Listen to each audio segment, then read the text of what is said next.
فرجهم وأهل بيته الطيبين الطاهرين المعصومين المظلومين المنتجبين المنتخبين الميامين لا سيما على الإمام المنتظر والحجة الثانية الشرعية الذين أذهب الله عنهم الرجس وطهرهم تطهيرا.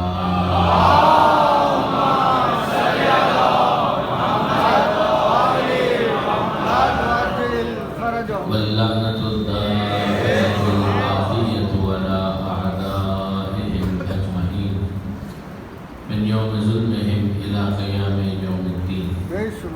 اللهم إنا نرغب إليك في دولة كريمة تعز بها الإسلام وأهله وتذل بها النفاق وأهله وتجعلنا فيها من الدعاة إلى طاعتك والقادة إلى سبيلك وترزقنا بها كرامة الدنيا والآخرة. رب اشرح لي صدري ويسر لي أمري واحلل عقدة من لساني يفقهوا قولي واجعلني خالصا لوجهك الكريم يا الله. صلوات على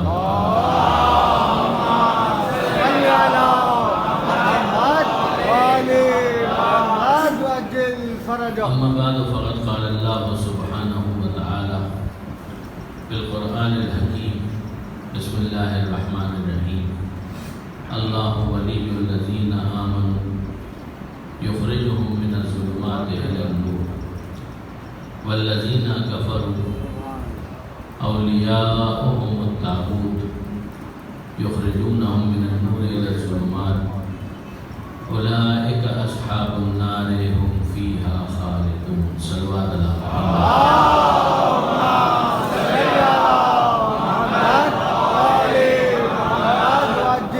برادر عزیز و خاران محترم، سلسلہ مجالس کی آج دوسری نشست سورہ مبارکہ بقرہ کی آیت نمبر 257 کو مسلسل تلاوت کرنے کا شرف حاصل کیا جا رہا ہے.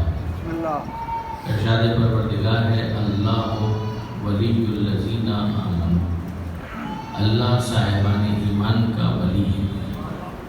یخرجہم من الظلمات الی النور، جو انہیں نکالتا ہے اندھیروں سے اور روشنی کی طرف لے آتا ہے. والذین کفروا، اور وہ کہ جنہوں نے کفر اختیار کیا، اولیاءہم الطاغوت، اولیاء کے بغیر تو وہ بھی نہیں ہے.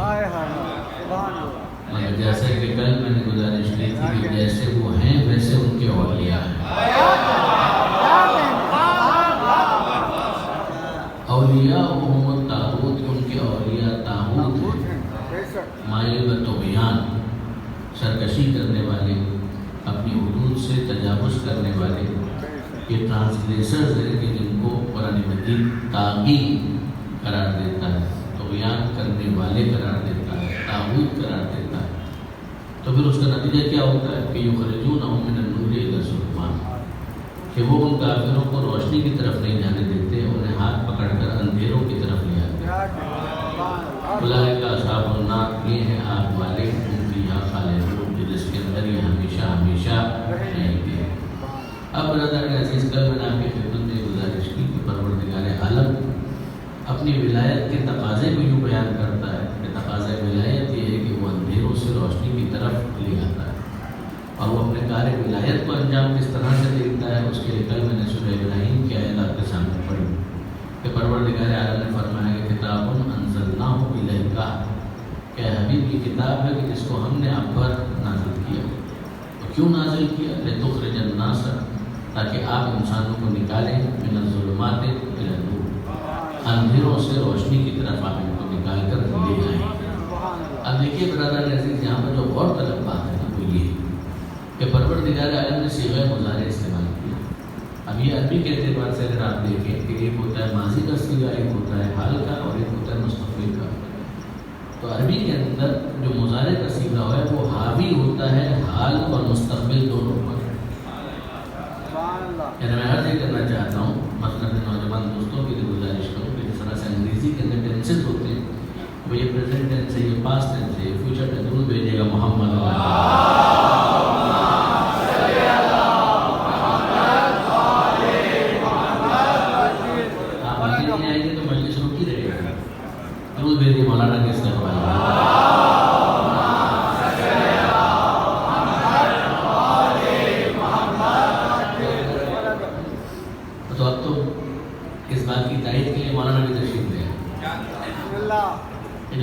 مضارع ہے وہ حاوی ہوتا ہے حال پر بھی اور مستقبل پر بھی. میں عرض یہ کرنا چاہ رہا تھا کہ جس طرح سے انگریزی میں ٹینسز ہے، جو پاسٹ ٹینس جو ماضی کو بیان کرے گا، پریزنٹ ٹینس جو حال کو بیان کرے گا، اور فیوچر ٹینس جو کہ مستقبل کو بیان کرے گا. عربی کے اندر یہ والا جو آپ کو صیغہ نظر آتا ہے یخرجو، اور اسی کا پھر جمع کا صیغہ ہے یخرجونا، یہ مستقبل کے یا مضارع کے ٹینسز ہیں کہ جو حال اور مستقبل دونوں کے اوپر حاوی ہوتے ہیں. یعنی دونوں کے لیے اس کا مطلب بالکل درست ہے. یخرجو نکالتا ہے، نکالے گا. تو اب ان دونوں معانی کو ذہن میں رکھتے ہوئے اس ترجمے کو ایک مرتبہ پھر سنیے کہ پروردگار فرماتا ہے کہ اللہ ولی الذین آمنو، کہ اللہ ہے صاحبان ایمان کا ولی. تو وہ کیا کرتا ہے اور کیا کرے گا؟ یخرجہم من الظلمات الی النور، وہ اندھیروں سے روشنی کی طرف لے آتا ہے، لے آتا رہے گا، نکالتا ہے، نکالتا رہے گا. یعنی ایسا نہیں ہے کہ بس اس زمانے میں جب یہ قرآن کی آیت نازل ہوئی تو اس کے بارے میں اعلان ہو گیا، نہ، نکالتا ہے، نکالتا رہے گا. اب اس کے بعد آپ دوسری طرف کا حال جو ہے اس کو بھی سنیے. والذین کفروا اولیاءهم الطاغوت، وہ کہ جنہوں نے کفر اختیار کیا ان کے اولیاء ہیں طاغوت. یخرجونہم من النور الی الظلمات، نکالتے ہیں، نکالتے رہیں گے، روشنی سے اندھیرے کی طرف نکالتے ہیں، نکالتے رہیں گے. تو خدا بھی اپنا کام کرتا ہے، کرتا رہے گا، طاغوت بھی اپنا کام کرتے ہیں، کرتے رہیں گے. اب آئیے واپس اس آیت کی طرف جو سورہ ابراہیم میں کتاب انزلناہ الیک، اے حبیب ہم نے آپ پر اس کتاب کو نازل کیا، کیوں؟ لتخرج الناس من الظلمات الی النور. پھر ایک مرتبہ صیغہ مضارع ہے کہ جس کے اوپر لام داخل ہوا. ذرا غور فرمائیے، وہاں پر بھی یہی کہا جا رہا ہے کہ حبیب کی کتاب اس لیے نازل کی گئی تاکہ آپ نکالتے رہیں اور نکالتے رہیں گے. اور میں سوال یہ کرنا چاہتا ہوں کہ جب تک 11 ہجری میں پیغمبر اکرم موجود تھے انہوں نے اس کار خدائی کو انجام دیا، مگر جب آنکھ بند ہو گئی تو خدا بھی باقی ہے اور کار خدائی بھی انجام پانا ہے. اب وہ کون ہے کہ جو رسول کی آنکھ بند ہونے کے بعد اس کار خدائی کو ناخدا بن کر انجام دے والا، کہ جس کے نتیجے میں ظلمتیں چھٹتی چلی جائیں، نور بکھرتا چلا جائے. وہ روشنی بانٹنے والا، وہ روشنی دینے والا، وہ راہ کو روشن کرنے والا کون ہے؟ یعنی کوئی نہ کوئی تو ہونا چاہیے. یعنی عجیب بات یہ ہے برادران عزیز کے پروردگار عالم طاغوت کے بارے میں کہہ رہا ہے کہ وہ بھی یہ کام کر رہے ہیں اور کرتے رہیں گے. تو یہ عجیب بات ہے کہ طاغوت کا نمائندہ ہر دور میں موجود رہے اور خدا کا نمائندہ ہر دور میں موجود نہ ہو. تو اب ہمیں بس دیکھنا یہ ہے کہ اس دنیا کے اندر کیا مومنین کا آنا بند ہو گیا؟ کیا صاحبان ایمان ختم ہو گئے؟ تو ظاہر ہے کہ ہر ایک کہے گا کہ نہیں جناب ایسا تو نہیں ہے، صاحبان ایمان تو موجود ہیں. جب صاحبان ایمان موجود ہیں تو اس کا مطلب یہ ہے کہ خدا کو اپنی ولایت کے تقاضوں کو پورا کرنا ہے، اور جب پورا کرنا ہے تو پھر ماننا پڑے گا کہ کوئی نہ کوئی خدا کا نمائندہ ہے. اب پیغمبر کی آنکھ بند ہو جائے تو کوئی نفس رسول ہوگا، کوئی نفس رسول ہوگا جو اس کام کو انجام دیتا رہے گا. اور اگر نفس رسول کی بھی آنکھ بند ہو جائے تو کوئی حسن ہوگا، پھر کوئی حسین ہوگا. اور اس کا انداز یہ ہوگا کہ سر اور تن میں جدائی ہو جائے گی، مگر کار خدا کو نوکے نیزہ پر بھی انجام دیتا ہوا نظر آئے گا.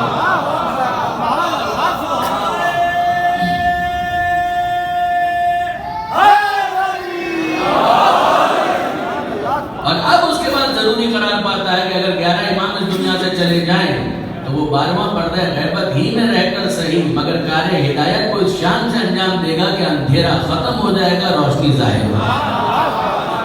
یعنی یہ میں پھر آپ کی توجہات چاہتا ہوں کہ ذرا غور فرمائیے کہ پروردگار عالم کے طاغوت کے بارے میں تو یہی کہا کہ وہ یہ کام کرتے رہیں گے.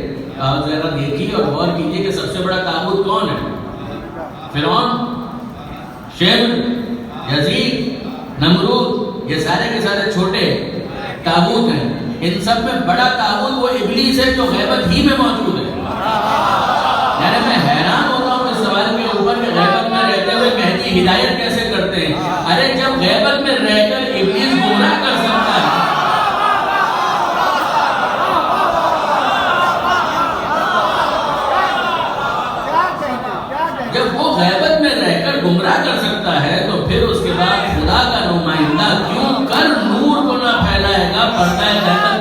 کی راہ میں رکاوٹ نہیں بن سکتا. درود بھیجیے محمد و آل محمد.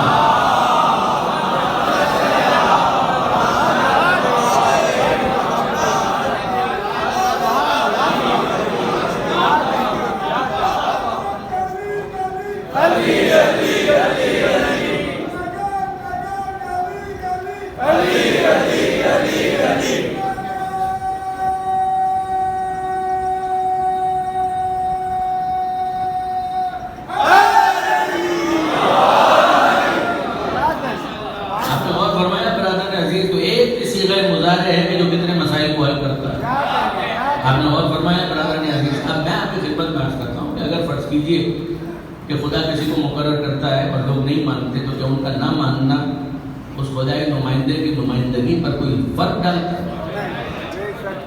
کوئی فرق ڈالتا ہے؟ کوئی کہے کہ نہیں جناب کثرت ساتھ میں نہیں.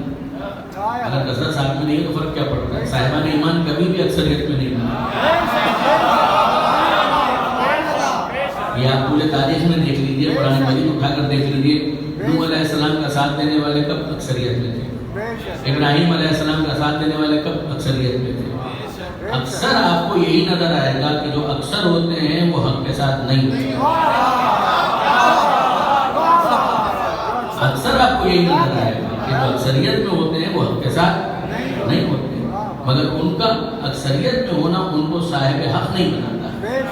جیسے کہ کثرت کا ہونا کبھی بھی اس بات کی دلیل نہیں ہے کہ وہ حق پر ہے. اور اگر آپ واپس اس آیت کے اوپر ایک مرتبہ پھر غور کریں تو اگر عدد کے اعتبار سے فیصلہ کرنا ہے تو خدا بھی اقلیت میں ہے.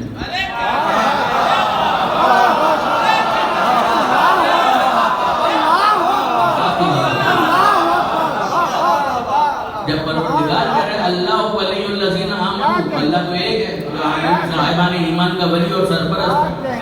والذین کفروا, اور وہ بھی جنہوں نے کفر اختیار کیا ان کے پھر ولی نہیں ہے, اولیاء. وہ تو جمع کا صیغہ استعمال کیا. آپ نے غور فرمایا کہ جو باطل ہے وہ اپنی کثرت کی بنا پر کبھی بھی یہ نہ سمجھے کہ اس کی اکثریت اس کے حق پر ہونے کی چاہیے. یعنی یہ واقعاً بہت ڈیسائسو چیز ہے کہ جس کو سمجھنا بہت ضروری, خاص طور پر ہمارے نوجوان دوستوں کے لیے اس بات کا فہم اور ادراک بہت ضروری ہے کہ یاد رکھیں کہ عدد کی کثرت کبھی بھی حقانیت کا ثبوت نہیں ہوا. الان ایسا نہیں. اچھا آپ اس کو آپ تھوڑا سا اور ایلوبریٹ کریں, میرے ساتھ چلیں. دیکھیے ذرا غور فرمائیے گا کہ اس وقت گلوب پر آبادی کتنی؟ تقریباً 7 ارب, 6 سے 7 ارب کے درمیان, 6.5 پونے 7 ارب ہوگی. یہ 6-7 ارب جو افراد اس وقت دنیا میں موجود ہیں, گلوب پر, زمین پر, پورے عرض پر موجود ہیں, ان میں کتنے ایسے ہیں کہ جو تصور توحید کو قبول کرتے ہیں؟ میں ولایت کی تو بات ہی نہیں کر رہا, میں امامت کی تو بات ہی نہیں کر رہا, میں تو کہہ رہا ہوں توحید کے تصور کو قبول کرنے والوں کی تعداد کیا ہے. اچھا تصور توحید بھی وہ جو قرآن نے دیا, جو اسلام نے دیا, وہ کتنے ہیں؟ گلوب پر اس وقت 1 ارب سے کچھ زیادہ مسلمانوں کی تعداد ہے, تو باقی 6 ارب اگر آپ ووٹ کے ذریعے سے فیصلہ کروانا چاہیں تو اسلام ہار جائے گا. اگر آپ ریفرینڈم کروانا چاہیں تو اسلام ہار جائے گا. تو کیا واقعا ان ووٹوں کی وجہ سے اسلام کی حقانیت مشکوک ہو جائے گی؟ غور فرمائیے گا, کیا ایسا ہوگا؟ قطعاً ایسا نہیں ہوگا. اچھا چھوڑیے, یہ تو میں نے مثال آپ کے سامنے دی ہے نا, یہ تو پھر غیر سے متعلق امور ہے نا.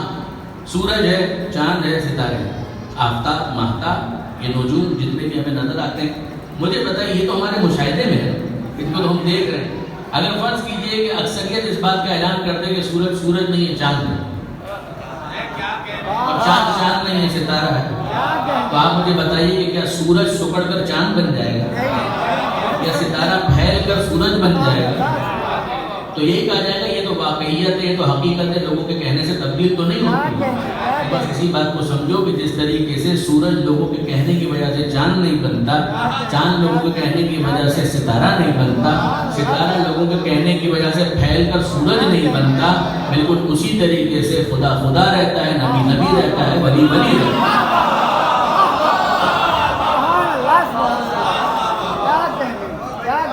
نہ خدا لوگوں کے ووٹوں کا محتاج ہے, نہ رسول لوگوں کے ووٹوں کا محتاج ہے, نہ امام لوگوں کے ووٹوں کا محتاج ہے۔ میں فردر ایلوبریٹ کروں، مجھے یاد ہے حضرت علامہ ذیشان حضرت جوادی علی اللہ مقامہ، ایک مرتبہ انہوں نے اس طرح سے اس بات کو بیان فرمایا تھا، وہ کہنے لگے کہ ساری دنیا اگر مل کر خدا کو سجدہ کر دے تو خدا کی توحید میں کوئی اضافہ نہیں ہوتا۔ وہ ایک حقیقت ہے، اگر مانے تو صحیح ہے، اس کا مطلب یہ ہے کہ وہ حقیقت پسند ہے، لیکن اگر نہ مانے تو خدا کی توحید میں کسی قسم کا کوئی اضافہ نہیں ہوتا، کوئی کمی نہیں ہوتی۔ وہ ایک تھا، وہ ایک ہے، وہ ایک رہے گا۔ یعنی خدا نے مطالبہ کیا توحید کا کہ خدا کو ایک مانو، مگر تمہارے ماننے سے وہ ایک نہیں ہوگا۔ وہ ایک ہے اس لیے تم مانو۔ یعنی جس طریقے سے سورج کی مثال میں آپ کو دے رہا تھا، ایسا نہیں کہ لوگوں کے ماننے کی وجہ سے وہ سورج ہے، وہ سورج ہے اس لیے اسے سورج مانو۔ تمہارے ماننے کی وجہ سے چاند چاند نہیں بنے گا، وہ چاند ہے اس لیے اس کو چاند مانو۔ تمہارے کہنے کی وجہ سے ستارہ ستارہ نہیں بنے گا، وہ ہے ستارہ اس لیے اس کو ستارہ مانو۔ تو جو ہے اس کو وہ مانا جائے، یہ ہے مطالبہ ایک حقیقت پسند انسان کا اپنی فطرت سے، اور فطرت کا مطالبہ اس انسان سے۔ پروردگار عالم کا بھی انسان سے مطالبہ ہے، خدا کو ایک مانو، مگر تمہارے ماننے کی وجہ سے وہ ایک نہیں ہوگا، وہ ایک ہے اس لیے تم مانو۔ اگر تم مانو گے تو تم موحد کہلاؤ گے، اگر تم نہیں مانو گے تو تم مشرک ہو جاؤ گے۔ وہ ایک تھا، وہ ایک ہے، وہ ایک رہے گا۔ اسی طریقے سے رسول رسول ہے، تم مانو تاکہ تم مسلمان ہو جاؤ، تم نہیں مانو گے تو تم کافر رہ جاؤ گے۔ وہ تو رحمت للعالمین تھے، رحمت للعالمین ہیں، رحمت للعالمین رہیں گے۔ بالکل اسی ردیف اور قافیے میں تم علی کو ولی مانو، تمہارے ماننے کی وجہ سے وہ ولی نہیں بنے گا۔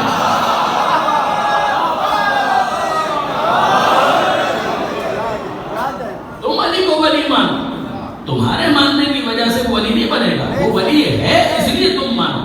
اگر تم مانو گے تو تم مومن بن جاؤ گے، نہیں مانو گے تو تم منافق رہ جاؤ گے۔ وہ تو کل ایمان تھے، کل ایمان ہیں، کل ایمان رہیں گے۔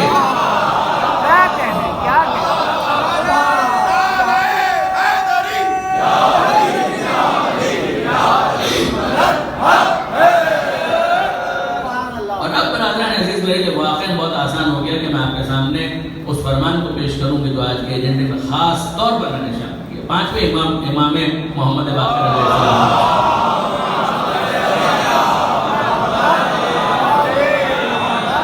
پانچویں امام سے کسی نے آ کر سوال کیا۔ اچھا، پانچویں امام سے سوال کا مطلب کیا ہوا؟ پانچویں امام کی ولادت ہے اور شہادت ہے، ان تاریخوں کو ذہن میں رکھنا بہت مناسب ہے۔ 57 ہجری 57 یعنی کربلا کے واقعے سے چند سال پہلے پانچویں امام اس دنیا میں تشریف لائے، اور 114 ہجری میں پانچویں امام کی شہادت ہو گئی۔ 57 ہجری میں اس دنیا میں آئے، 57 برس جیے، اور پھر اس کے بعد 114 ہجری میں امام کی شہادت ہو گئی۔ کربلا کے واقعات کے عینی شاہد ہیں، کربلا کے بہت سے واقعات ہیں جو انہوں نے بیان فرمائے، بہت سے ان کے وصایا ہیں جو بہت ہی قابل ذکر ہیں۔ اچھا، اب ہوا کیا؟ 95 ہجری میں چوتھے امام کی شہادت ہوئی، تو اس کے بعد پھر پانچویں امام کی امامت کا باقاعدہ آغاز ہوتا ہے۔ بظاہر یہ سوال جو کسی سائل نے کیا پانچویں امام سے، یہ اسی زمانے کا کیا گیا سوال ہے کہ جو امام کی امامت کا پیریڈ ہے، یعنی 95 کے بعد اور 114 سے پہلے، اور مدینہ منورہ میں بظاہر کسی نے یہ سوال کیا۔ یہ سوال بہت دلچسپ ہے، کثرت، قلت، اکثریت، اقلیت، یہ اب رسول کی سوال کسی نے آ کر پانچویں امام سے پوچھا کہ فرزند رسول، اچھا سوال ہے، اور سوال میں بین سطور طنز کاؤنٹنگ ایگنائز کرنا ہے، پین دینا ہے، یعنی کسی طریقے سے زج کرنا مقصود ہے۔ سوال کیا ہے؟ فرزند رسول علی فرمائیے، فرزند رسول یہ بتائیے کہ جب پیغمبر اکرم کا انتقال ہوا تو حضور کے وصال کے بعد کتنے لوگوں نے علی کا ساتھ دیا؟ کتنے لوگوں نے علی کا ساتھ دیا؟ چہرے پر طنزیہ تبسم بھی ہے، مسکراہٹ بھی ہے، زبان پر یہ سوال بھی ہے، اور مقصد سوال کرنا نہیں، مقصد ہے زج کرنا، یہ ہے مقصد۔ تو پانچویں امام نے سوال کیا کیا گیا؟ فرزند رسول، جب پیغمبر اکرم کی وفات ہوئی تو پیغمبر اکرم کی وفات کے بعد کتنے لوگوں نے علی کا ساتھ دیا؟ اور کتنے لوگوں نے ساتھ دیا؟ تو کم ہی لوگوں نے ساتھ دیا۔ بہت سے افراد خاموش ہو گئے، بہت سے افراد روپوش ہو گئے، اور زیادہ تر افراد وہ تھے کہ جنہوں نے اس سازش کے اندر حصہ لیا۔ آپ جانتے ہیں کہ انہوں نے اپنا کام کیا۔ تو پانچویں امام سے یہ سوال کرنے والا سوال کرتا ہے. میں تیسری مرتبہ مصلحتاً تکرار کرتا ہوں. سوال سنیے. سوال یہ ہے کہ فرزند رسول یہ بتائیے کہ پیغمبر اکرم کی وفات کے بعد حضرت علی کا ساتھ دینے والے افراد ان کی تعداد کیا تھی؟ کتنے لوگوں نے ساتھ دیا؟ تو پانچویں امام نے اس کی طرف دیکھا اور کہا کہ بظاہر تم یوں پوچھنا چاہتے ہو. امام عدد نہیں بتا رہے, اس کا جو محافظ ضمیر ہے وہ بیان کر رہے ہیں کہ غالباً تم یہ کہنا چاہتے ہو کہ اگر زیادہ لوگوں نے ساتھ دیا ہوگا تو علی کا رتبہ بڑھ جائے گا.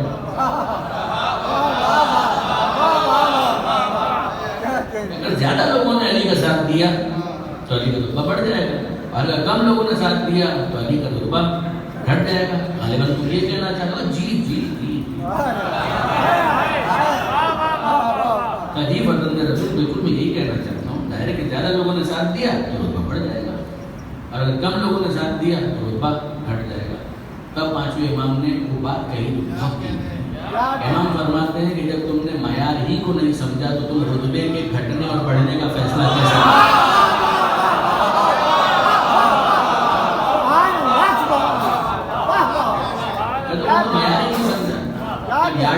تمہارے پاس نہیں ہے. جب تم نے ایک چیز کا جو پیمانہ ہے اسی کو نہیں ادراک کیا تو اس کے بعد یہ کہنے کا مطلب کیا ہے کہ ساتھ اگر لوگوں نے دیا. ارے یاد رکھنا, ہم علی کی فضیلت, بہت ہی قیمتی جملہ ہے واقعاً پانچویں امام کا.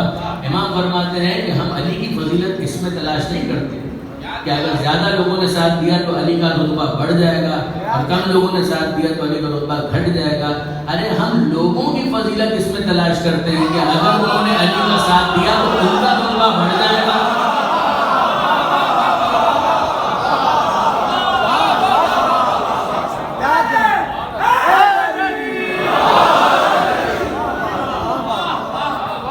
ہم علی کا رتبہ اس میں تلاش نہیں کرتے. ساتھ اگر لوگوں نے دیا تو علی کا رتبہ بڑھ جائے گا, نہیں دیا تو گھٹ جائے گا. نا, ایسا کچھ بھی نہیں ہے. لوگوں کا رتبہ ہم اس میں تلاش کرتے ہیں کہ اگر انہوں نے ساتھ دیا تو اس ساتھ دینے کی وجہ سے علی کی برکت سے ان کا رتبہ بڑھ جائے گا. ساتھ نہیں دیا تو ان کا رتبہ گھٹ جائے گا. یہ ان کے رتبے ہوتے ہیں, ان کے رتبے ہوتے ہیں جو گھٹتے بڑھتے رہتے ہیں. علی کا رتبہ لوگوں کا ساتھ دینے کا محتاج نہیں ہوتا.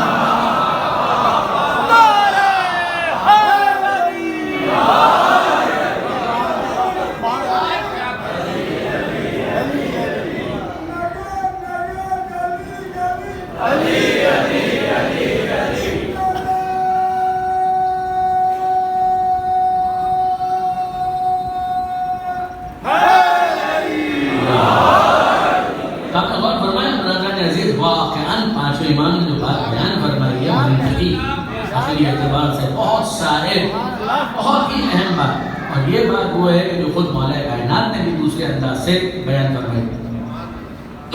دیکھیے جنگیں ہو رہی تھی اور کوئی آیا مولا کے پاس اور اس نے آ کر یہ کہا کہ علی سمجھ میں نہیں آ رہا. کیا سمجھ میں نہیں آ رہا؟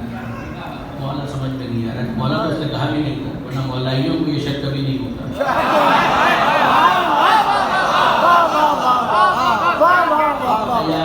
یہ بات سمجھ میں نہیں آ رہی. کیا سمجھ میں نہیں آ رہا؟ یہ تو بتاؤ.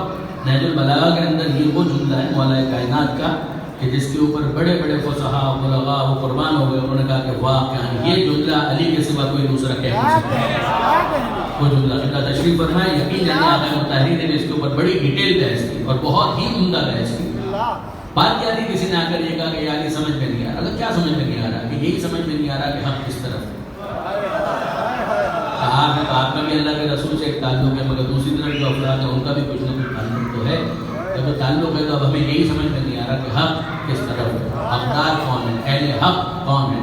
تو مولا کائنات نے مالک الآراء جملہ ارشاد فرمایا, کہہ رہے تمہیں کیسے پتہ چلے گا کہ اہل حق کون ہے؟ جب تم نے حق ہی کو نہیں جانا تو اہل حق کو کیسے پہچانا؟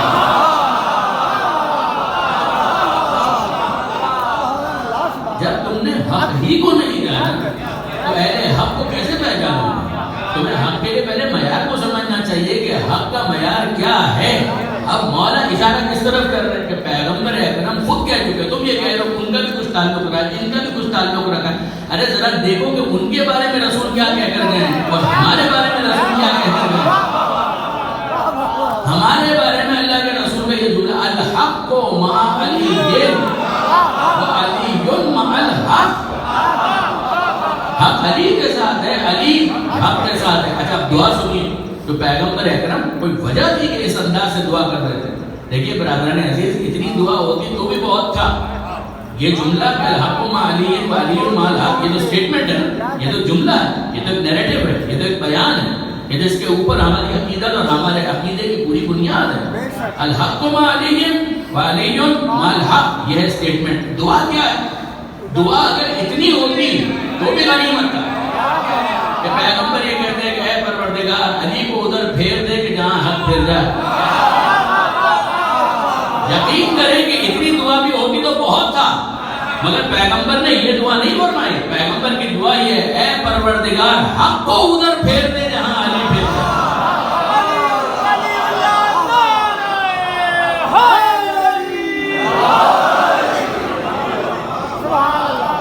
درود بھیجیے گا محمد والے محمد.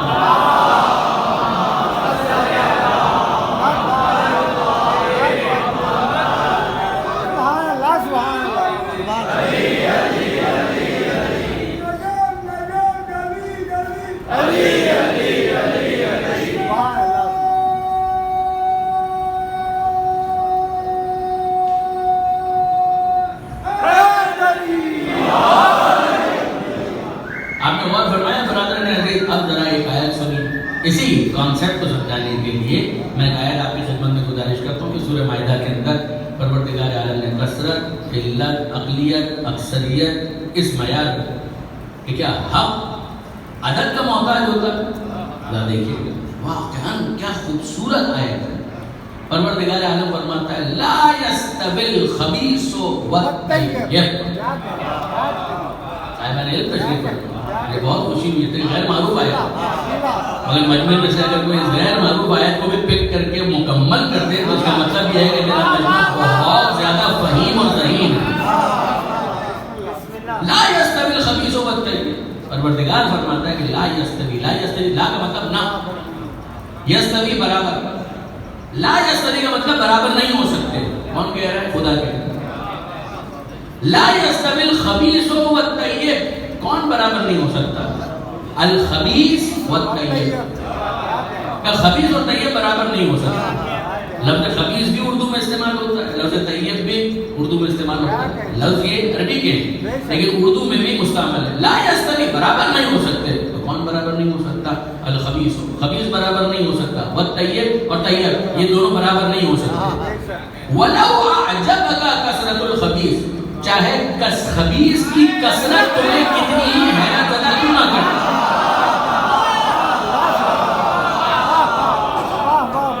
آپ نے غور فرمایا برابر نہیں. لا یستوی الخبیث والطیب، برابر نہیں ہو سکتے خبیث اور طیب. خبیث خبیث ہے، طیب طیب ہے. ہم کہیں گے کہ تعداد اس کی زیادہ ہے. وہی پروردگار عالم نے کریکٹ کیا کہ ولو اعجبک کثرت الخبیث، چاہے خبیث کی کثرت تمہیں کتنی ہی حیرت زدہ کیوں نہ کرے، مگر اس کی کثرت کی وجہ سے دھوکے میں مت آ جانا کہ حق اس طرف ہے. زیادہ ہوگا تو خباثت اور بڑھ جائے گی. اگر تعداد زیادہ بھی ہوگی تو خباثت اور بڑھ جائے گی. وہ اپنے عدد کی اکثریت کی وجہ سے طیب کی اقلیت کے اوپر طنز نہ کرے.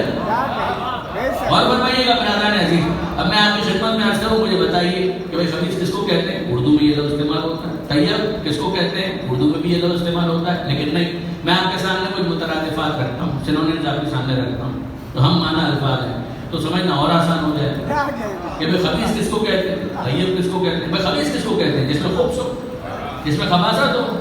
لفظ بدلتے ہیں جس میں نجاست ہو، جو نجس ہو، اور لفظ بدلتے ہیں جس میں رجس ہو.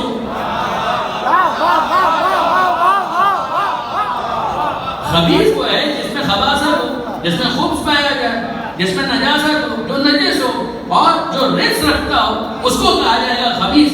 اور یہ برابر نہیں ہو سکتا عدد کی کثرت کے باوجود. کس کے برابر نہیں ہو سکتا؟ طیب. طیب کسے کہتے ہیں؟ پاکیزہ. طیب کسے کہتے ہیں؟ پاک. طیب کسے کہتے ہیں؟ طاہر. طیب کسے کہتے ہیں؟ مرکز طہارت. اور عرض کروں طیب کسے کہتے ہیں؟ جو چادر میں آ جائے.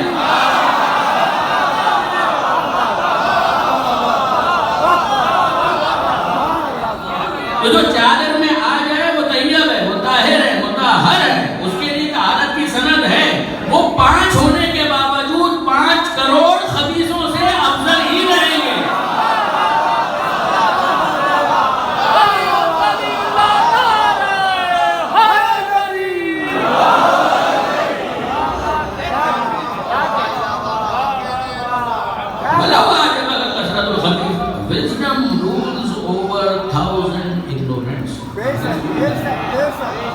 1000 جولنا ہے اور وہ اپنی ایک بات کے اوپر اصرار کریں، تو کیا اس کی وجہ سے آپ انصاف سے مجھے بتائیے کہ کیا یہ ہونے والا ہے کہ جو حق ہے، جو حکمت ہے، وہ ختم ہو جائے؟ دیکھیے 2 مثالیں سنیے اور اس کے بعد اپنی بات کو آگے بڑھاؤں۔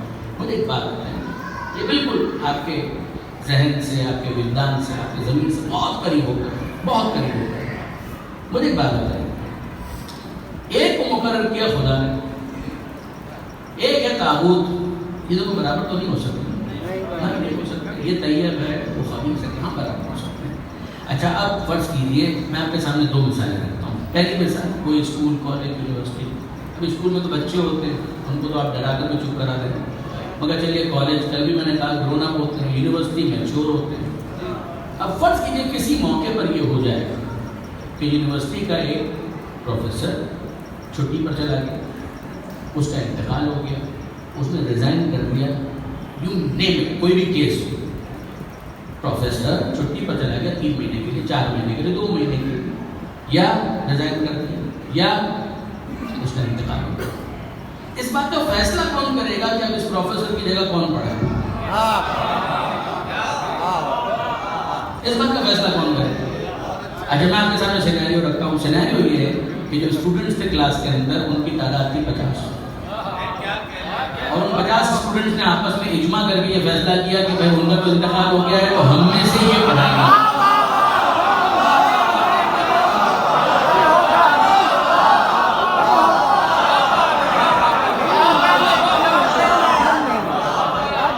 آپ مجھے انصاف سے بتائیے، وہ 50 اگر اجماع بھی کر لیں اور وہ کہتے ہیں ہمارا اجماع ہے نا، اب انتظامیہ کون ہوتی ہے دخل دینے والی؟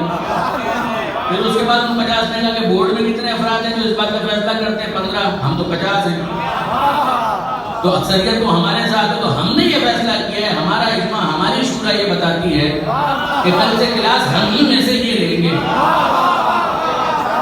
تو آپ مجھے بتائیے وہ انتظامیہ والے کیا کہیں گے؟ جو کالج کی، یونیورسٹی کی انتظامیہ ہے وہ کہے گی عقل ٹھکانے ہیں، چہرہ دیکھا آئیں گے نہیں۔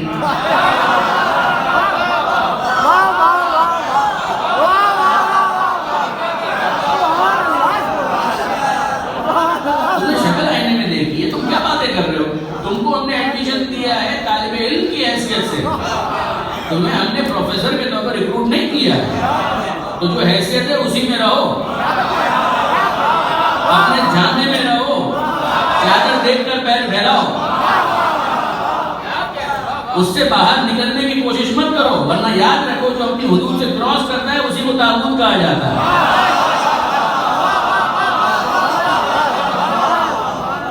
آپ مجھے انصاف سے بتائیے کہ اگر کوئی اس طرح کے اناؤنسمنٹ نوٹس بورڈ کے اوپر لگا دے کہ بھائی ہم 50 اسٹوڈنٹس نے یہ فیصلہ کیا کہ ہمارے جو استاد تھے ان کا انتقال ہو گیا، تو کل سے ہم ہی میں سے زید، بکر، خالد، یونس، نہ کوئی بھی ہو،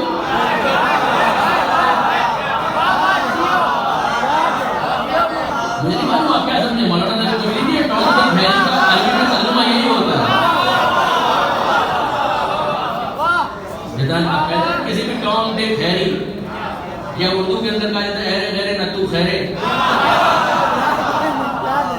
کسی بھی کو معین کیا، اجماع کر لیا، کہا کہ صاحب نوٹس بورڈ پہ ہم نے تو لگا دیا نا، تو ہم نے لگا دیا تو آپ کو ٹھیک ہے، ہم نے تو لگا دیا، اجماع تو ہو گیا۔ تو جتنی انتظامیہ ہیں، انتظامیہ کے افراد جو ہیں، یا وہ فوج کو بلائیں گے، رینجرز کو بلائیں گے، کہیں کوئی بیوقوف ہماری کلاس کے اندر آ گئے، اب آپ کیا کر رہے ہیں کہ ہم پہلی فرصت میں ان کو ریسٹیکیٹ کر رہے ہیں، ہم ان کو یونیورسٹی میں رہنے نہیں دیں گے۔ اس کا مطلب کیا ہوتا ہے کہ اگر یہ مقرر کرنا شروع کر دیں تو پھر یونیورسٹی کے طالب علم بھی نہیں رہ پائیں گے، رسول کے امتی کیسے بن پائیں گے؟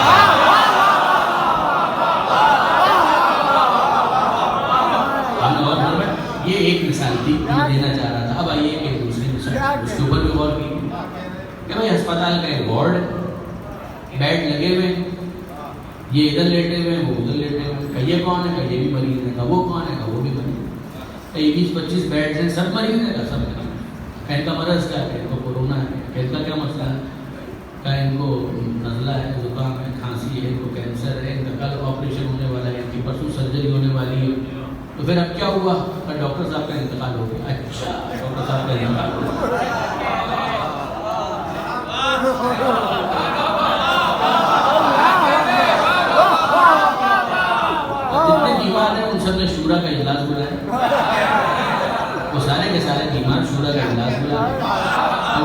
صاحب اب اٹھا جا رہا ہے کہ نہیں اٹھا جا رہا؟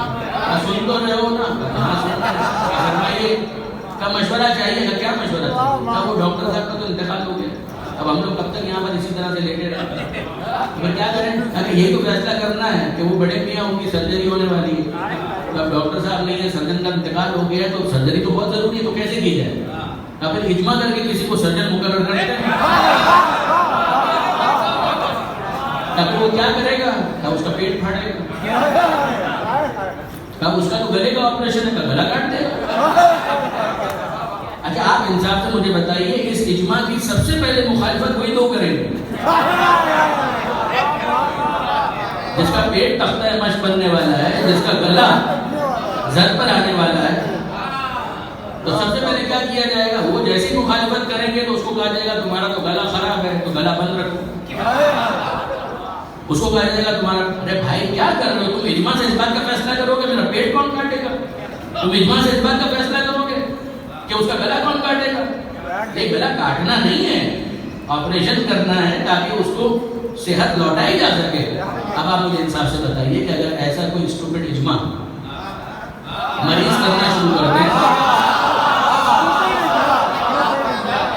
اور باہر سے انتظامیہ والے آ کر پوچھیں کہ صاحب یہ کس چیز کا اجلاس ہو رہا ہے، اور وہ کہیں کہ صاحب آپ ہی نے تو بتایا تھا کہ ڈاکٹر کا انتقال ہو گیا ہے، تو ہم اجماع کر کے یہ فیصلہ کر رہے ہیں کہ اب ہم میں سے کون نیا سرجن ہوگا، تو انتظامیہ والے آپس میں ایک دوسرے کو دیکھ کر کہیں گے کہ یہ جسمانی مریض تو پہلے سے ہی تھے،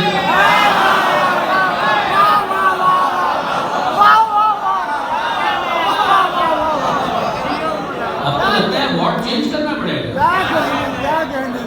پہلے جسمانی مریض تھے لیکن اب تو محسوس ہو رہا ہے کہ ذہنی مریض ہو چکے ہیں، ایک ایسی بہکی باتیں کر رہے ہیں۔ آپ نے غور فرمایا بہکی باتیں کر رہے ہیں، اس کا مطلب یہ ہے کہ اگر وارڈ میں موجود مریض اپنے طور پر اجماع کر کے ڈاکٹر کا فیصلہ کریں تو ان کی باتیں بہکی ہوتی ہیں، اور اگر کوئی رسول کے بعد جانشین کا فیصلہ اجماع کے ذریعے سے کرنے لگے تو اس کی باتیں ہدایت والی۔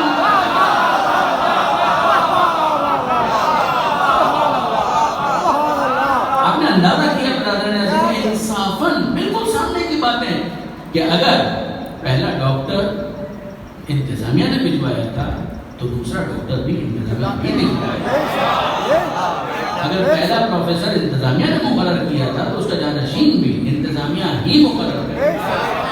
یہ کیسے ہو سکتا ہے کہ اس ڈاکٹر کے انتقال کر جانے کے بعد مریضوں کو حق دے دیا جائے؟ کیسے ہو سکتا ہے کہ پروفیسر کے انتقال کر جانے کے بعد طالب علموں کو حق دے دیا جائے؟ یہ اوپر سے فیصلہ ہوگا، وہاں پر اوپر کا فیصلہ سمجھ میں آ جاتا ہے، تو رسالت کے بعد امامت کے بعد میں اوپر کا فیصلہ کیوں سمجھ میں؟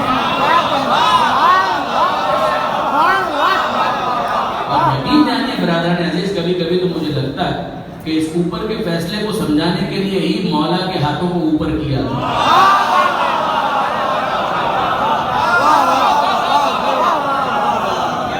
میرے بلند ہاتھوں پر علی کے بلند ہاتھوں کو دیکھ لو تاکہ تمہیں سمجھ میں آ جائے کہ میں بھی اوپر سے آیا تھا، یہ بھی اوپر سے آیا۔ وہ کہیے گا محمد والے محمد۔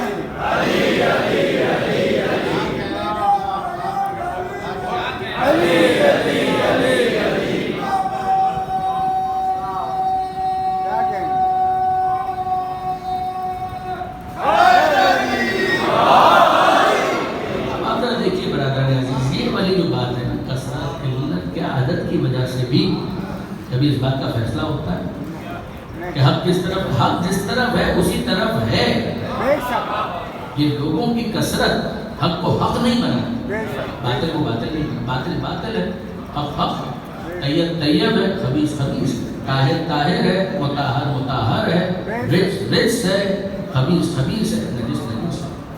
یہ اصول ذہن میں رکھیے گا۔ اچھا اب انصافاً برادران عزیز کہ ہم سے زیادہ سے میری مراد آل محمد کے ماننے والے، ان سے زیادہ کون اس بات کو سمجھے؟ واقعیت اور حقیقت کے مقابلے پر ادب کی کوئی حیثیت نہیں، آل محمد کے ماننے والوں سے زیادہ اس بات کو کون سمجھے گا؟ یعنی میرے چہرے پر مسکراہٹ خود آپ کو بتا رہی ہے کہ میں کسی خاص چیز کی طرف آپ کو متوجہ کر رہا ہوں. دیکھیے آل محمد سے زیادہ اور آل محمد کے ماننے والوں سے زیادہ کوئی اس بات کو نہیں سمجھ سکتا کہ اگر عدد ہی سب کچھ ہوتا، توجہ کیجیے گا، اگر عدد ہی سب کچھ ہوتا تو ضربت تو ایک ہی تھی.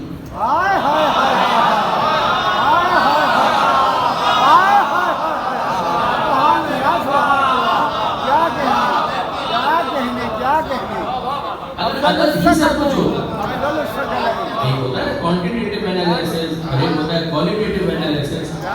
عدد کی بنیاد پر تجزیہ، کیفیت کی بنیاد پر تجزیہ. تو اگر عدد ہی سب کچھ ہوتا تو ضربت تو ایک ہی. مگر ذرا اس ضربت کے وزن کا احساس کریں کہ تولنے والا تول کر بتا رہا ہے کہ اس کا وزن کتنا. عدد دیکھا جائے تو ایک ہے، مگر تولنے والا اگر مصطفیٰ ہو تو وہ تول کر بتاتا ہے کہ اس عدد کا وزن کتنا.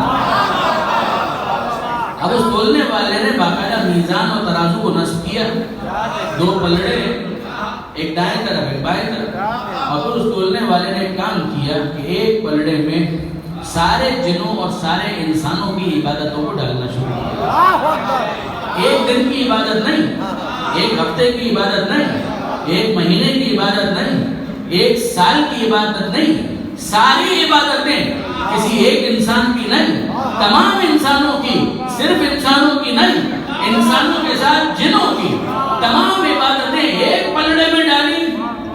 عدد تو بہت بڑھ گیا، عدد تو بہت بڑھ گیا، مگر وزن کتنا بڑھا.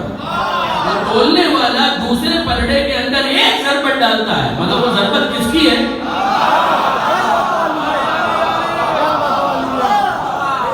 ضربت علی، ایک ضربت مگر علی کی ضربت ہو. اب اس ضربت کو جب دوسرے پلڑے میں ڈالا اور پھر وزن کو تولنا شروع کیا تو جو فیصلہ ہے اس میزان عدل کے مشاہد کا، اس تولنے والے کا جو فیصلہ ہے وہ یہ ہے کہ ضربت علی یوم الخندق افضل من عبادت الثقلین، کہ جنوں انس کی عبادتیں عدد میں زیادہ ہونے کے باوجود ان کا وہ وزن نہیں ہے جو علی کی ایک ضربت کا وزن. آپ نے اور فرمایا برادران عزیز، اب میں آپ سے پوچھتا ہوں، مجھے بتائیے یہ بڑا محمد کہ ایک ضربت میں اتنا وزن کیسے آ جاتا ہے؟ ایک ضربت ہو اس میں اتنا وزن آ کیسے جاتا ہے؟ یہ تو بڑا مسئلہ ہے، یہ مشکل، یہ معمہ، یہ کیسے حل، یہ پزل کیسے سوال ہو؟ بالآخر ایک ضربت ہی تو ہے، وہ ضربت ایک ہی تو ہے. ایک ہونے کے بعد اتنا وزن، ثقلین کی عبادتیں مل کر اس کا مقابلہ نہیں کر پا رہی. ایک ضربت میں اتنا وزن کیسے آ سکتا؟ تولنے والا جو ہے وہ تو واقعاً نبی عادل، وہ تو مصطفیٰ ہے، کوئی شک نہیں ہے، ان کا فیصلہ غلط نہیں ہو سکتا. میں تو سمجھنا چاہتا ہوں کہ یہ اتنا وزن اسے ایک ضربت میں کیسے آئے. سنیے، اس کو ذرا ذہن میں پارک کیجیے اور یہ تبصرہ سنیے. یہ امام خمینی رحمۃ اللہ علیہ کا تبصرہ. میرے نوجوان تو ہمیشہ یاد رکھیں، جب کبھی کہا جاتا ہے امام خمینی، اس سے مراد ہوتی ہے نائب امام. کیوں اس میں بہت حساس ہو جاتا ہے میں نہیں سمجھ پاتا.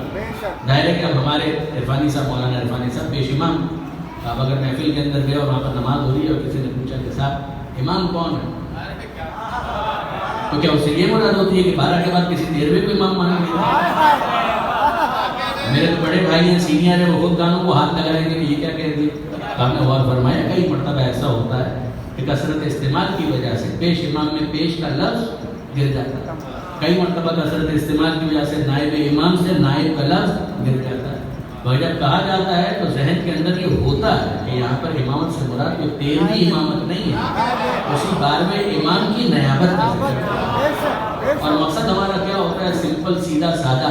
دیکھیے ہمارے پاس تو امام منصوص ہوتا ہے، لیکن غور فرمائیے گا کہ آپ جانتے ہیں کہ بہت سارے ایسے فرقے ہیں کہ جہاں پر آپ کو کئی حدیث کے امام، کئی فقہ کے امام، کئی علم کلام کے امام ہیں، یہ محدثین میں امام ہیں. تو انہوں نے تو امامت کو بہت زیادہ وسعت دے دی. ہم صرف اتنا سمجھانا چاہتے ہیں کہ اس امام منصوص کے مقابلے پر کون آ سکتا ہے. ذرا اس امام کا تقویٰ دیکھو اور پھر اپنے امام کو دیکھو.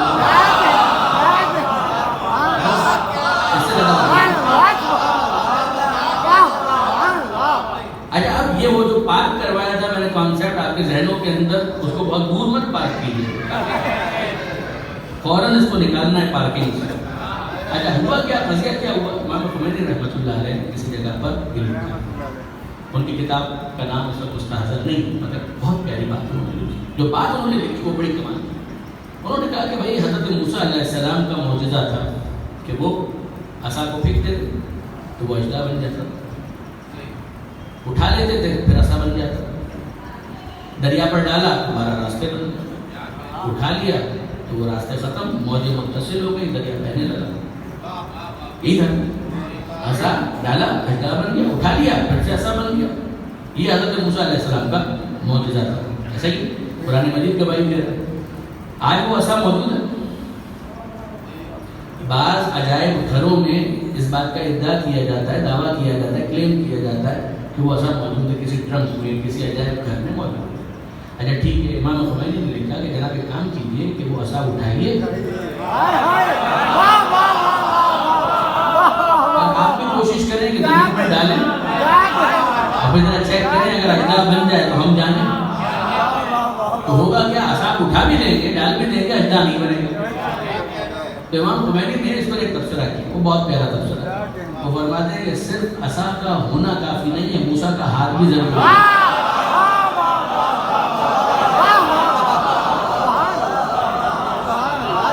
وزن کیسے پیدا ہوتا ہے اندازہ ہوا؟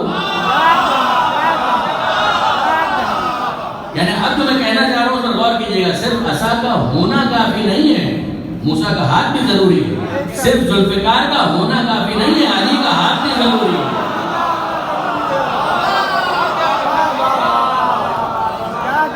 آپ نے اندازہ کیا؟ اب اسی نتیجے کو کافی میں سنتے جائیے، صرف عصا کا ہونا کافی نہیں ہے، موسیٰ کا ہاتھ بھی ضروری ہے، صرف ذوالفقار کا ہونا کافی نہیں ہے، علی کا ہاتھ بھی ضروری ہے، صرف منبر پر قبضہ کافی نہیں ہے، نفس رسول بھی ضروری ہے۔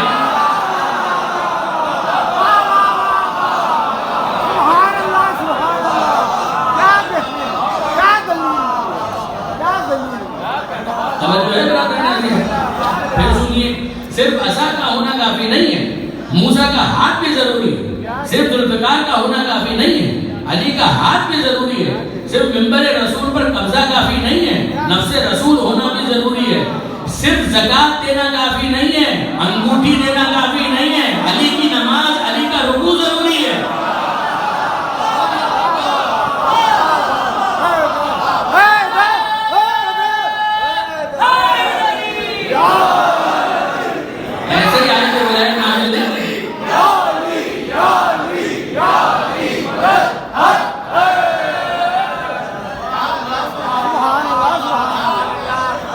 صرف عصا کا ہونا کافی نہیں ہے، موسیٰ کا ہاتھ بھی ضروری ہے، صرف ذوالفقار کا ہونا کافی نہیں ہے، علی کا ہاتھ بھی ضروری ہے، صرف منبر رسول پر قبضہ کافی نہیں ہے، نفس رسول ہونا بھی ضروری ہے، صرف انگوٹھی کا دینا کافی نہیں ہے، علی کی نماز، علی کا رکوع ضروری ہے، صرف روٹیاں ہونا کافی نہیں ہے، زہرا کے ہاتھ کی پکی ہوئی ہونا ضروری ہے۔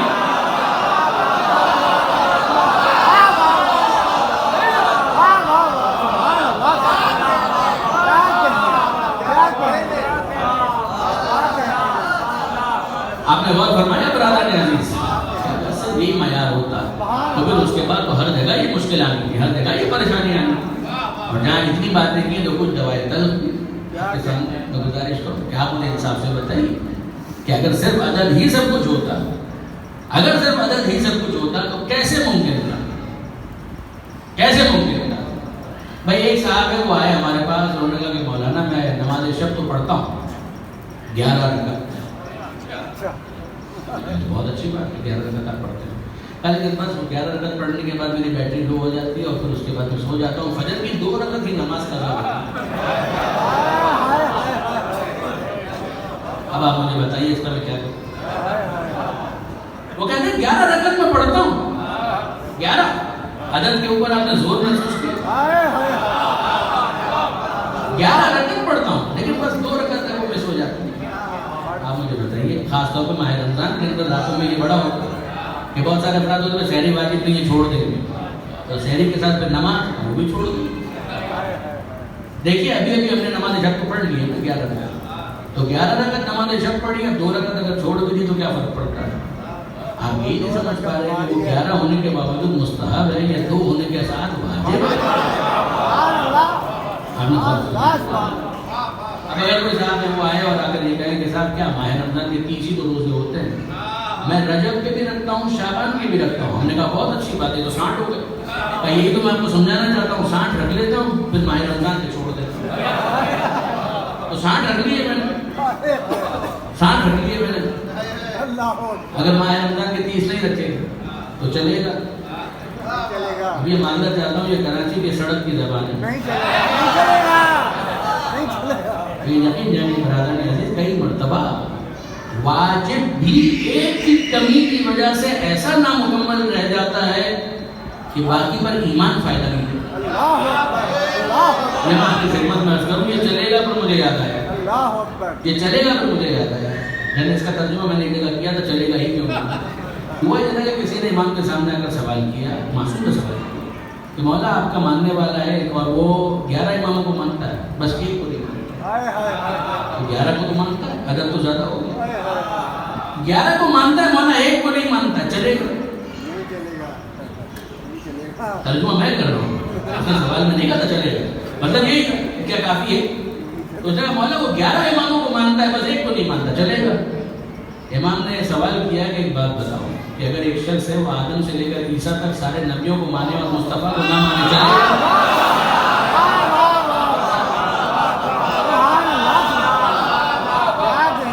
سارے نبیوں کو مانتا ہے، آدم سے لے کر عیسیٰ تک تمام نبیوں کو مانتا ہے، صرف مصطفیٰ کو نہیں مانتا، چلے گا؟ مولا یہ تو نہیں چلے گا، جیسے وہ نہیں چلے گا یہ بھی نہیں چلے گا۔ درود بھیجیے محمد والے۔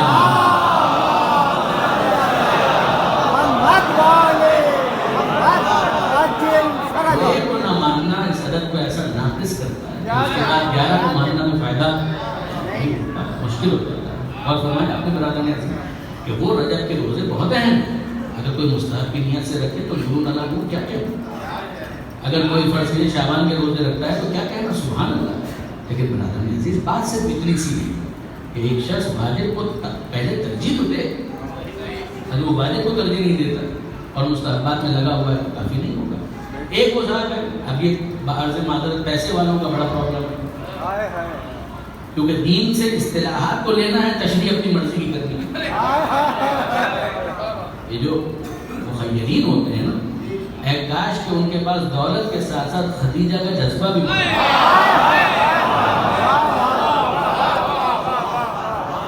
یعنی پھر یہ نہیں ہوتا جناب خدیجہ کی تذکیر میں آپ دیکھیں واقعات یہ کریکٹر وہ ہے کہ جس کے اوپر بہت تحقیق کی ضرورت ہے، بہت پڑھنا ہے۔ کیا پتہ دیکھیے مال ہے مگر پھر مال کے بارے میں ایسا نہیں کہ خرچ کرنے کے لیے وہ پیغمبر اکرم کو ڈکٹیشن دینا شروع کر دیں۔ اللہ کے رسول بالآخر مال تو میرا ہے، تو میں بتاؤں گی کہ کیسے خرچ کرنا۔ اللہ کے رسول جب حکم خدا پر میں نے اپنا مال آپ کے حوالے کر دیا تب میرا کہانی ساتھی آپ نے غور فرمایا۔ میں عرض کرنا چاہتا ہوں خاص طور پر ٹیکنیکل کے ساتھ اس کے حوالے سے ایک صاحب ثروت، ایک صاحب دولت، مخیر، خدا نے ان کو دیا، نوازا، دل بھی اچھا دیا، ایسا نہیں ہے دل بھی اچھا دیا، مگر وہ آئے اور آ کر کہنے لگے مولانا اب خدا کو اپنی راہ میں کچھ چاہیے تو میری مرضی، میں زکوٰۃ کے طور پر دوں، خمس کے طور پر دوں یا صدقے کے طور پر دوں۔ اگر خدا کی راہ میں خرچ کرنا ہے تو میری مرضی، اگر میں صدقے کے طور پر 5 کروڑ دے دوں اور خمس کے عنوان سے کچھ نہ دوں، کیا فرق پڑتا ہے؟ دولت تو میری گئی نا۔ یہاں پر وہ بھول جاتے ہیں کہ پہلے ہی اس کو سمجھا دیا گیا کہ انما الاعمال بالنیات، عمل کا دار نیت پر ہے۔ اگر آپ صدقے کی نیت کریں گے تو وہ صدقہ بنے گا، اگر وہ زکوٰۃ کی نیت کریں گے تو زکوٰۃ بنے گا، اگر خمس کی نیت کریں گے تو خمس بنے گا۔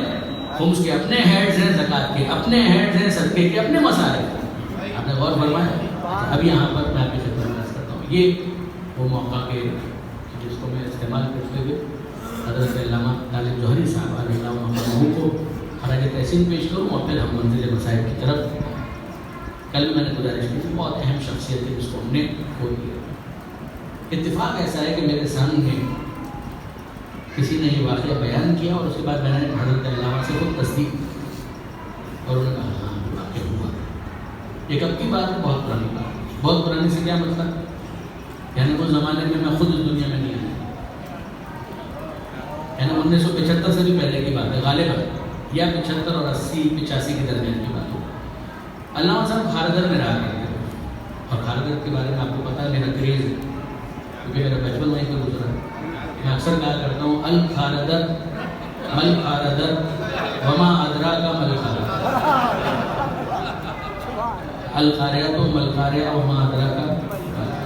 جنہوں نے دیکھا ہے کھاردر، ہر ایک کو اپنا محلہ پسند ہوتا ہے، مجھے بھی پسند ہے، یعنی اس پر آپ مجھے معاف فرمائیے کہ کھاردر اور تمہیں کیا معلوم کھاردر کیا، اور تمہیں واقعاً کیا پتا کہ کھاردر کیا ہے۔ حضرت علی کا مرکز، درس کے قرآن کا مرکز، درس فقہ کا مرکز، بہت اہم جگہ۔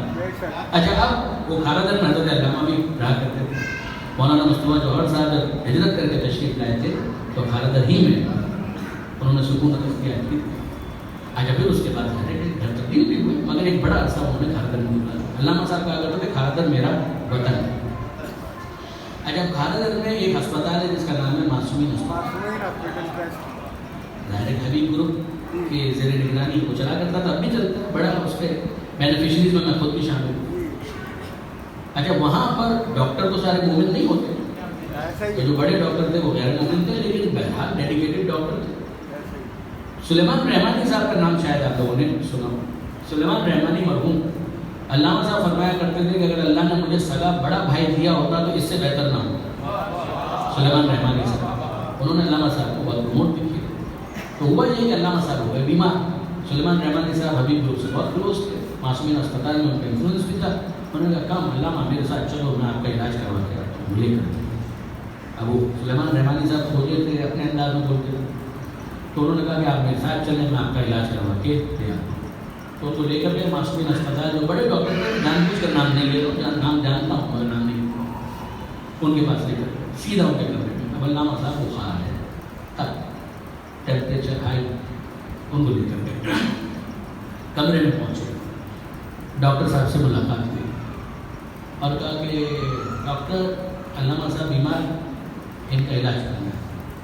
پتا نہیں ان کو کیا یاد آیا کہ وہ علامہ صاحب کی بیماری بھول گئے، سلیمان رحمانی صاحب، اور علامہ صاحب کو مخاطب کر کے کہتے ہیں علامہ دس مین از ایتھیسٹ، یہ جو ڈاکٹر ہے یعنی آئے اسی کے پاس علاج کروانے کے لیے، اور اسی کو کہا یہ خدا خدا میں نہیں مانتا ہے، یہ ملحد ہے، یہ منکر خدا ہے۔ اچھا علامہ صاحب ان کی بھی سن رہے ہیں، ان کو بھی دیکھ رہے ہیں، تو وہ ڈاکٹر صاحب جو تھے وہ مسکرائے، انہوں نے offended فیل کیا کہ ابھی اتنی بڑی شخصیت کے سامنے مجھے ملحد کہہ دیا، ایتھیسٹ کہہ دیا۔ اچھا سلیمان رحمانی صاحب کے ساتھ ان کا دوستانہ تھا تو سن تو لیا، مگر اب انہوں نے ریئیکٹ کیا، انہوں نے کہا کہ نہیں علامہ ایسا نہیں ہے کہ میں خدا کا منکر ہوں، ایسا نہیں ہے کہ میں خدا کا منکر ہوں، خدا کو مانتا ہوں، مگر بہت ساری چیزیں ایسی ہیں جو دین کی مجھے سمجھ میں نہیں آئی۔ تو علامہ صاحب نے کہا بتائیے کیا چیز آپ کو سمجھ میں نہیں آئی؟ تو انہوں نے کہا کہ مثلا ایک یہی آپ دیکھ لیجیے، یہ سمجھ میں نہیں آتا خدا کو دن کی 5 نمازیں چاہیے،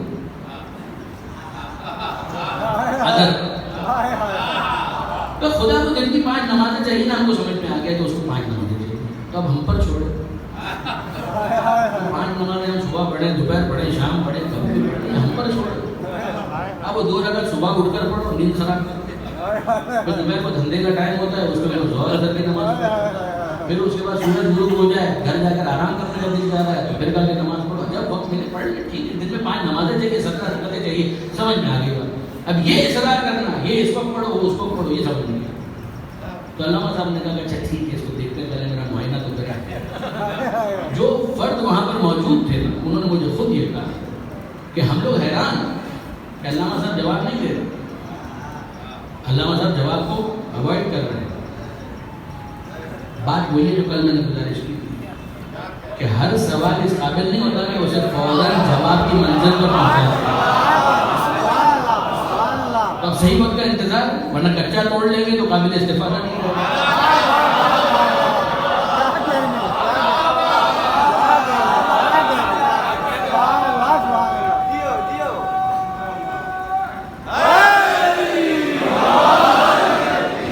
سہیل صاحب نے شام کو یہ تعبیر استعمال کی تھی، محاورہ استعمال کیا کہ کچا اگر آپ نے توڑ لیا تو ظاہر ہے وہ قابل استفادہ میٹھا تو نہیں، تو کڑوا ہوگا۔ علامہ صاحب نے جواب نہیں دیا، میرا معائنہ تو کر اچھا بات آئی گئی ہوگی اور معائنہ شروع ہو گیا, نرف چیک کی, بلڈ پریشر چیک کیا, اسٹیتھوسکوپ لگایا, یوں دیکھا, ٹیمپریچر چیک کیا, اس کے بعد علامہ صاحب سمجھ میں آ گیا کہ آپ کا کیا مسئلہ ہے. اچھا میں آپ کو بتاتا ہوں مولانا, یہ میں لکھ کے دے رہا ہوں گولیاں, ان گولیوں کو آپ استعمال کریں اور آپ کبھی ٹھیک ہو جائیں.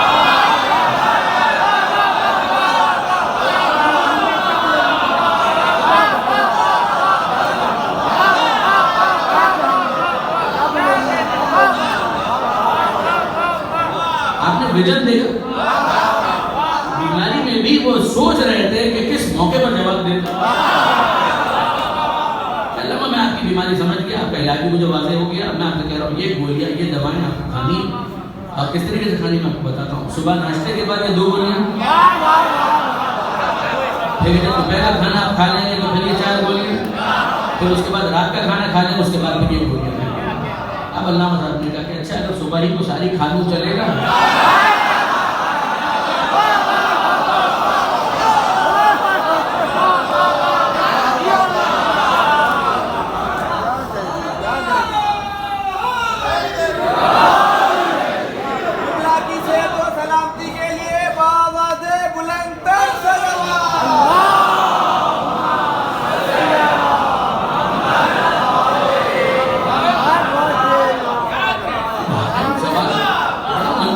صبح کو ساری گولیاں کھا لوں چلے گا؟ نہیں علامہ صاحب اٹ ول ناٹ ورک. نہیں چلے گا؟ کیوں نہیں چلے گا؟ نہیں, صبح کا ڈوز صبح کھایا جائے گا. اچھا باقی سارا ڈوز دوپہر کو کھا لوں پھر چلے گا؟ نہیں, زیادہ بھی نہیں کرنا, کم بھی نہیں کرنا. کیا کرنا ہے, دوپہر کا ڈوز دوپہر کو کھانا, وہ صبح کو 2 گولیاں, دوپہر کو اتنی اور پھر رات کو اتنی. علامہ صاحب نے کہا کہ اچھا جسم کی حساسیت کو دیکھ کر معالج اور ڈاکٹر کو جو حق دیتے ہو جسم کے علاج کے لیے, کم سے کم اتنا حق تو خدا کو دو کہ وہ روح کی حساسیت کو دیکھ کر روح کے لیے علاج تجویز کر سکے.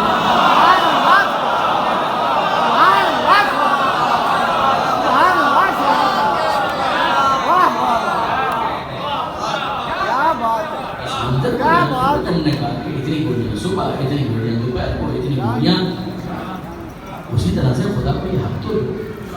خدا یہ بتائے کہ صبح کتنی نمازیں پڑھنی ہے, دوپہر کو کتنی نمازیں پڑھنی ہے, رات کو کتنی نمازیں پڑھنی ہے. اتنا حق تو خدا کو دو, جتنا حق تم ڈاکٹر کو دیتے ہو. بہت فرمایا کرا دینے یہ بنیادی چھوٹی چھوٹی باتیں ہیں, اگر ان پر اگر غور کیا جائے تو بہت سا وہ ڈسپلن سمجھ میں آتا ہے کہ جو دین ہماری زندگی میں انفورس دے. اب میں آخری بات آپ سے کرتا ہوں, عدد ہی اگر سب کچھ ہوتا نا, آپ دیکھ رہے ہیں کہ کربلا کے شہداء کتنے ہیں اور سامنے افراد کتنے.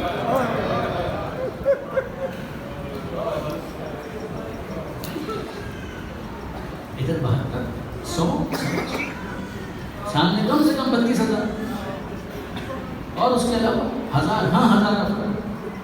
اگر صرف عدد کی بنیاد پر فیصلہ ہونا ہے تو عدد تو یہاں پر کم ہے. لیکن دیکھیے یہ 72 کون کہ جنہوں نے اپنے آپ کو اس طرح سے حسینیت کے رنگ میں ڈھالا کہ ان کے کردار میں حسینی جھلک نظر آتی ہے. ان کی رفتار میں, ان کی گفتار میں, ان کی صورت میں, ان کی سیرت نظر آتا ہے کہ حسین مظلوم کے معنی اور ظاہر. ادھر اس کے بعد یہ لٹا ہوا قافلہ کربلا سے روانہ ہو گیا. وہ منظر قیامت کا منظر. 11 محرم کو عمر صاحب نے اپنے محنت سے پہلے کو دفن کیا, فرزند رسول کو دفن کرنے والا کوئی وہ پامال شدہ لاش اسی طرح سے مقبول اور اب جب جناب زینب اور دیگر بیویوں کو حکم دیا گیا کہ سواریوں پر سوار ہو جائے تو پہلے تو سواریوں پر نظر دی. یہ سواریاں ہیں مگر عماریاں نہیں, پنجابیں نہیں, محملیں نہیں. ان بیویوں کو یاد تو بہت آیا. 28 رجب کو جب ہم مدینے سے چلے تو ہماری سواریوں کی شان کیا. اس وقت سواریوں کی شان یہ تھی کہ اگر لیلا سوار ہونا چاہتی ہے تو علی اکبر بازو خان کا سوار ہے, اجر کو مانتے. اگر فروا سوار ہونا چاہتی ہے تو جناب قاسم آگے بڑھ کر ماں کو سوار کرے. اگر ام کلثوم سوار ہونا چاہتی ہیں حضرت ابوالفضل عباس آ کر سوار کرے. اور جب جناب زینب سوار ہونا چاہتی ہے تو ایک طرف سے عباس آتے ہیں ایک طرف سے اکبر آتے ہیں، ایک طرف سے خود حسین کھڑے ہوتے ہیں، ایک اپنے گھٹنوں کو خم کرتا ہے، ایک بازو تھامتا ہے، ایک ہماری کے پردے کو ہٹاتا ہے، محمل کے پردے کو ہٹاتا ہے، اور پھر اس کے بعد جناب زینب اس شان سے سوار ہو گئی۔ اور عجیب ہے 11 محرم کی سواری کہ کجا بھی رہتے ہیں، محملیں نہیں ہیں، اور بیویاں ایک دوسرے کو دیکھ رہی ہیں۔ لیلا کو تلاش ہے کہ میرا اکبر آئے گا، فرما کو تلاش ہے کہ میرا قاسم آئے گا۔ ایسے میں علی کی بڑی بیٹی آگے بڑی اور کہا لیلا پریشان نہ ہو، اکبر نہیں ہے تو کیا ہوا، میں تمہیں سنبھالوں گا۔ فرما فکر کی کوئی بات نہیں ہے، اگر قاسم نہیں ہے تو کیا ہوا، میں تمہیں سنبھالوں گا۔ اے ام کلثوم میری چھوٹی بہن، پریشان ہونے کی ضرورت نہیں، عباس نہیں ہے تو کیا ہوا، میں سوار کراؤں گا۔ آخر میں بیمار بھتیجا نظر آیا، ہاتھوں میں ہتھکڑیاں ہیں، بیمار بھتیجے کو بھی جناب زینب نے سوار کروایا۔ اور جب سب سوار ہو گئے تو اب جناب زینب کا دل بھرا، رک کیا خوراک کی طرح بڑے جملہ کر، میں عباس تیری نیابت میں سب کو تو میرا سوار کروایا، مگر میرا سوار کرانے والا کوئی نہیں۔ مجھے نہیں معلوم کس دل سے جناب زینب سوار ہوئی، سواریاں اب آمادہ ہیں، بیویاں سوار ہو چکی ہیں۔ ریاض الاحسان کی روایت ہے کہ عمر سعد نے کہا کہ ہاں ٹھیک ہے، جانا تو ہمیں کوفہ ہے مگر پہلے مقتل سے گزارو۔ مقتل سے کیوں گزارو؟ تاکہ یہ بیویاں اپنے وارثوں کی لاشیں دیکھیں اور ان کے زخم اور زیادہ ہرے ہو جائیں، ان کے زخموں میں اور زیادہ درد ہو، تازہ ہو جائے، ان کو مقتل سے گزارو۔ مقتل سے گزارا گیا، سر کاٹے جا چکے ہیں، مگر آپ انصاف سے مجھے بتائیے کہ لیلا کو پہچاننے میں کوئی دقت ہے کہ یہ میرے اکبر کا لاش ہے؟ فروا کو پہچاننے میں کوئی زحمت ہے کہ یہ میرے قاسم کا لاش ہے؟ ام کلثوم کو پہچاننے میں کسی قسم کی مشکل ہے کہ یہ علمدار کا لاش ہے؟ ہر بیوی اپنے وارث کے لاشے کو دیکھ رہی تھی، اور پھر سنیے گا، لیلا اکبر کے لاشے کو دیکھ رہی تھی، فروا قاسم کے لاشے کو دیکھ رہی تھی، ام کلثوم عباس کے لاشے کو دیکھ رہی تھی، سید سجاد اپنے بابا حسین کے لاشے کو دیکھ رہے ہیں، زینب کس کو دیکھ رہی ہے؟ ہو سکتا ہے کہ آپ کے ذہن میں آئے کہ زینب یقیناً محمد کے لاشے کو دیکھ رہی ہوں، جواب ہے سجاد کی نظریں حسین کے لاشے پر تھی، زینب کی نظریں سجاد پر تھی، اور بیوی یہ سوچ رہی تھی کہ میرے بھتیجے کی جو کیفیت ہے یہ زمانے کا امام ہے، اگر یہی کیفیت رہی تو سجاد کی روح جسم میں باقی نہیں رہتا، میں کیا ایسا کروں کہ سجاد کی توجہات ہٹے، سجاد کی توجہات بٹیں۔ جناب زینب نے ایک کام کیا، اپنے آپ کو ناکے سے گرا۔ اب جیسے ہی جناب زینب ناکے سے گری ہیں، فوراً سید سجاد کی توجہ ہوئی، کہنے لگے بھوٹے اماں آپ کو کیا ہوا؟ جناب زینب کہتے ہیں بیٹا مجھے تو جو ہوا سو ہوا، تو بتا تجھے کیا ہوا؟ اے بیٹا سجاد مجھے تو ایسا لگ رہا ہے کہ تیری روح پرواز کر جائے گا۔ اب سید سجاد نے بھردائی ہوئی آواز میں کہا کہ اماں آپ انصاف سے بتائیے اس بیٹے کی کیا حالت ہونا چاہیے کہ جس کے بوڑھے باپ کا لاشا اس طرح سے ریگزار کربلا پر پڑا اور وہ ایک مٹھی خاک بھی اپنے بابا کے لاشے پر نہ ڈالا۔ آپ بتائیے کہ اس جوان بیٹے کی کیا حیثیت اور کیا حالت ہونی چاہیے؟ اس وقت جناب زینب نے تسلی دی اور کہا اے بیٹا سجاد مگر ایسا ہمیشہ نہیں رہے گا، ایک وقت آئے گا کہ یہاں پر قبریں تعمیر ہوں گی، روضے بنیں گے، ذریعہ بنائے جائیں گے، لوگ دور دور سے آئیں گے حسین کے زائر بن کر زیارت کرنے، ان کی تمنا اور حسرت یہ ہوگی ہمیں غریب زہرا کی قبر کی زیارت کرنی، اور وہاں جا کر یہ جملہ کہنا السلام علیکم یا ابا عبداللہ، السلام علیکم یا ابن رسول اللہ۔ جناب زینب نے سجاد کو تسلی تو دی، مگر عزیزان ایک بات کی طرف میں آپ کی توجہ اور مبذول کراؤں، یہ جناب زینب کو ناکے سے گری ہے نا، یہ اتنا آسان نہیں تھا، یہ آسان نہیں تھا۔ جناب زینب نے ناکے سے گر کر حضرت ابوالفضل عباس کی ایک مصیبت میں ان کا ساتھ دیا۔ آپ اس سے پوچھنے کا حق رکھتے ہیں کہ وہ کون سی مصیبت ہے کہ جس نے حضرت عباس کا ساتھ دیا جناب زینب نے، وہ بھی ناکے سے گر کر؟ جواب یہ ہے کہ کربلا کا ہر شہید جب گرتا تھا ہاتھوں کا سہارا لیتا تھا، مگر عباس علمدار جب گھوڑے سے زمین پر آئے تو بازو قلم ہو چکا، ہاتھوں کا سہارا نہ لے سکے، منہ کے بل زمین کربلا پر گرے۔ آپ کو پھر سوال کرنے کا حق ہے کہ عباس کے تو بازو قلم ہو گئے تھے، جناب زینب کے بازو تو سلامت ہے، تو جناب زینب نے تو